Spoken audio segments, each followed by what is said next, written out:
Para preman ini membuat marah orang yang berbahaya. Tengah malam, mereka memperkosa seorang gadis di gang. Saat itu, "Oi, berhenti, kalian ngapain?" Kakek itu dengan marah mengancam mereka. Preman hanya tertawa dan meremehkannya. Kakek 80 tahun berani mengusik mereka.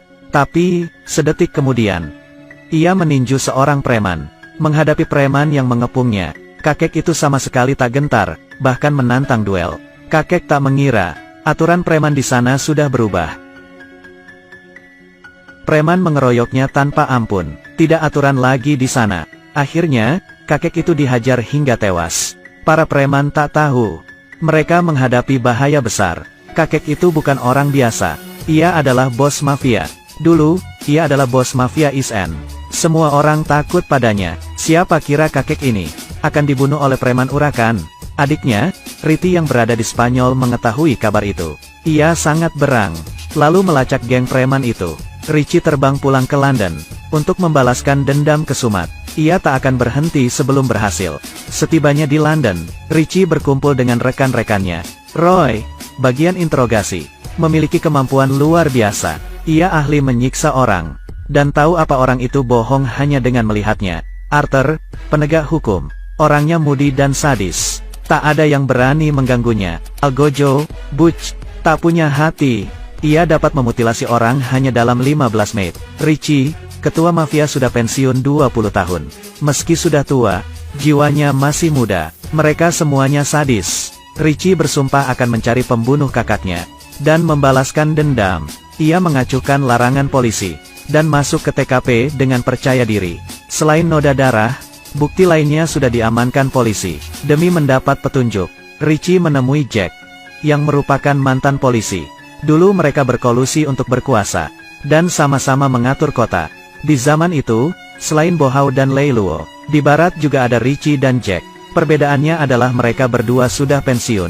Yang satu pindah ke Spanyol dan jadi pebisnis. Yang satu lagi pensiun dalam damai. Jack memberi Richie petunjuk.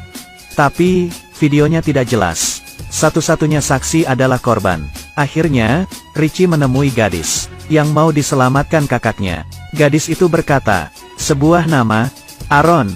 Ia adalah pimpinan preman yang telah membunuh kakak Richie. Richie tak peduli ia dari geng apa, dan tak peduli sekuat apa dia, karena ia membunuh kakaknya. Richie akan menghabisinya sampai ke akar-akarnya. Pokoknya, mata ganti mata, gigi ganti gigi. Seharusnya tidak ada yang mengusik mereka. Meski tua, berumur di atas 80 tahun, dan berambut putih, tapi mereka berjiwa muda. Semuanya sangat sadis. Dulu, mereka menguasai seluruh kota dan jalur bawah tanah. Mereka menggunakan aturan untuk mengatur kedamaian. Tapi, setelah mereka pensiun 20 tahun kemudian, ada yang melanggar aturan dan mengacau kedamaian. Mereka sangat jahat. Bahkan, bayi pun dibunuhnya. Polisi takut pada mereka. Sayangnya, geng bernama E2 ini tak tahu kalau mereka membunuh orang yang salah, yaitu kakek berumur 80 tahun. Mereka tak mengira pria tua ini dulunya adalah ketua ISN, yang tidak boleh diusik. Geng Richie mulai beraksi.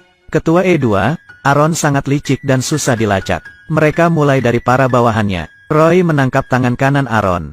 Melihat Roy yang renta, mereka meremehkan, dan mulai mencaci makinya. Mereka minta dilepas. Kalau tidak, E2 akan bertindak. ISN sudah lama tidak dimaki seperti itu. Richie membalas memaki mereka. Seorang anggota E2 ditinju hingga pingsan oleh Arthur. Roy yang sadis, menikmati waktunya menyiksa orang. Ia menikam paha E2 dengan paku panjang, hingga menyadarkan pria itu dari pingsannya. Ia berteriak kesakitan.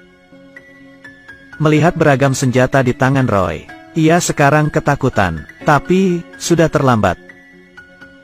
Tulang yang keras kalah melawan mata bor. Pria itu pingsan lagi. Temannya pucat pasi dan minta ampun. Ia berjanji akan membawa Aaron pada mereka. Arthur tahu ia berbohong. Tapi, Richie melepaskannya. Begitu ikatan dilepas, ia lari. Tapi, pria itu tak mengira Richie akan sekejam ini. Mustahil untuk membohongi Richie.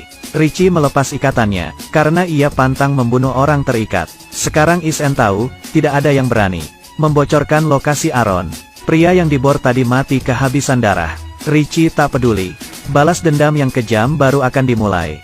Karena tak menemukan lokasi Aaron, Is-en membunuh bawahannya secara membabi buta. Mereka menikmati perburuan kali ini. Mereka menanyai bawahan Aaron satu persatu. Tapi, semuanya tutup mulut. Setia sekali, ya, pria ini tak mempedulikan nyawanya.